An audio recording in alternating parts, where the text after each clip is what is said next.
നോക്കിക്കേ, നിന്റെ കരുതലിന് നന്ദി, പക്ഷേ എനിക്കിത് കൈകാര്യം ചെയ്യാൻ കഴിയും. എങ്ങനെ നമുക്കിത് പറയാം? ഒന്ന് നോക്കിക്കേ, നിന്റെ കരുതലിന് നന്ദി എന്നെങ്ങനെ പറയുന്നത്?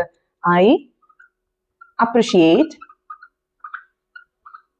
Your concern. നിന്റെ കരുതലിന് നന്ദി, ഐ അപ്രിഷിയേറ്റ് യുവർ കൺസേൺ, പക്ഷെ എനിക്കിത് കൈകാര്യം ചെയ്യാൻ കഴിയും. എങ്ങനെ പറയും? സിമ്പിൾ ആണ്. But I can handle it. കണ്ടോ? നിന്റെ കരുതലിന് നന്ദി, പക്ഷെ എനിക്കിത് കൈകാര്യം ചെയ്യാൻ കഴിയും. I appreciate your concern but I can handle it. ഈ അംഗീകാരത്തിൽ ഞാൻ അങ്ങേയറ്റം അഭിമാനിക്കുന്നു എന്നെങ്ങനെ പറയുന്നത്? നിങ്ങളൊന്ന് പറഞ്ഞു നോക്കിയേ, ഈ അംഗീകാരത്തിൽ ഞാൻ അങ്ങേയറ്റം അഭിമാനിക്കുന്നു. കിട്ടിയോ? ഞാൻ എഴുതാൻ പോവാണേ. ഐ ആം ഡീപ്ലി ഹോണേർഡ് എന്ന് പറയും. ഹോണേർഡ് ബൈ എന്ത്? This recognition. I am deeply honored by this recognition.